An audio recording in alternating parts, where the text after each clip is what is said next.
We're up to Kuf Tes Vav Amud Aleph, almost at the bottom of the Amud, 4 lines up from the Amud Tashma. So the Gemara raised the following suffix.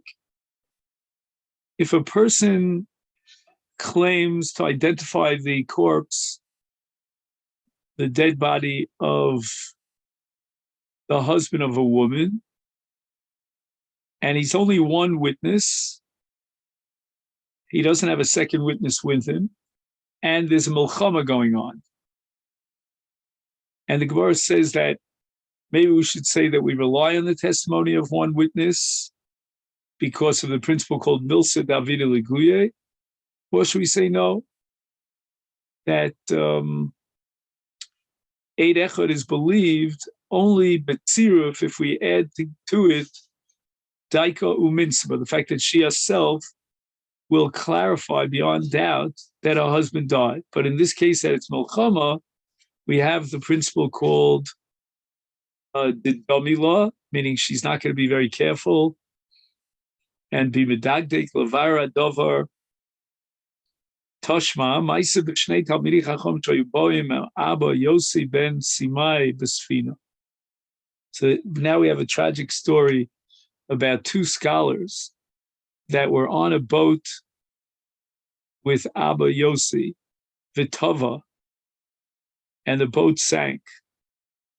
Behisi Rebbe, the question came in front of Rebbe, whether or not the wives of these Talmidei Chacham get married, and Rebbe married them off. Hisi Rebbe is Nishoseim al pi noshim. In other words, the women testified about the death of the 2 men, and based on their testimony,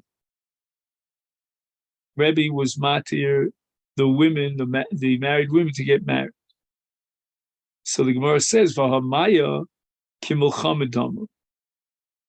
The Gemara establishes an analogy between a case of a ship that is capsized and goes down at the sea, in the sea, with a case of milchama. In both cases, there's a fear of b'didami. And what does b'didami mean? Let's go over this one more time. It means that a person somehow conjectures and convinces himself that so-and-so died. Why? Because there's a milchama going around, people are dying. The death rate of soldiers that were killed is so high. Or in our particular case, who would survive a capsized boat? And again, even though in this case, the aide is not testifying that he waited around a shir of Zman until a person would die and be drowned. So therefore, he might be conjecturing that the person died. So that even though the witness is testifying that so-and-so died, it's not enough to be matir his wife to get married, because the witness did not wait around the amount of time that would take until a person would die. If, on the other hand, he was shoah, he waited around that shetetze nafsho, then she would be muteres, even though she didn't see the body come up from the water. That would be enough. V'noshim.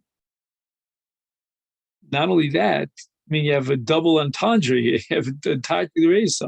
Not only did he not wait until the neshama definitely would have escaped from the body and he would have expired, but also we're relying on the testimony of women. And with regard to noshim, afilu meya ke'ed echadon, no matter how many there are, that's not an effective edus. It's only being takanas chachamim. But it's not like 2 witnesses, 2 Eidim Ksherim, who are believed on a Deraisa level. Therefore, we should be Choshesh, or the dummy, in this case of Mayim, just like in the case of Milchama.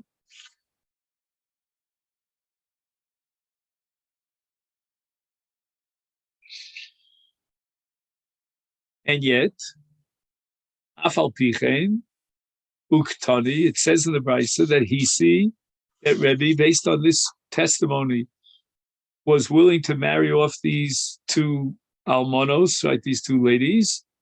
How much more so in the case of a Milchama, that we're going to overcome and trump the chashash of B'didami and rely on the testimony of one aide. So the Gemara says, and that means that we're tipping the scale in favor of a milsa davida gluya. And since a milsa davida gluya, and the aide does want to get caught lying when the so-called dead comes back alive, therefore he is not going to say b'didami. He'll be very careful and guarantee that this person died.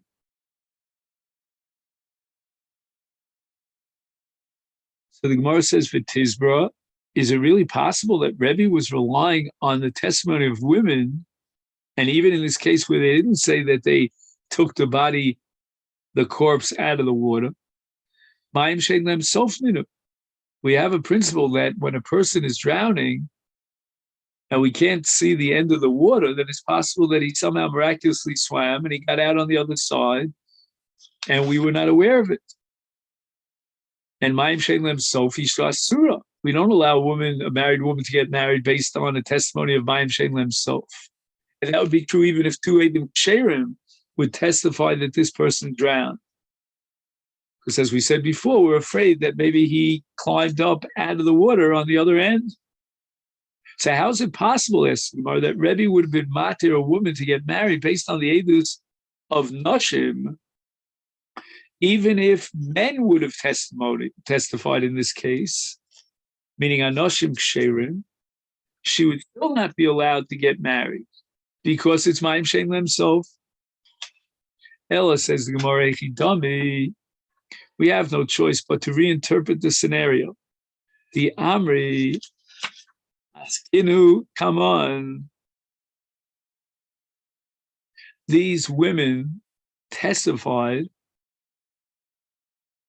in the presence of, right, Askinu, come on, Heidu Anosh Malolu Shehelu Bifanenu.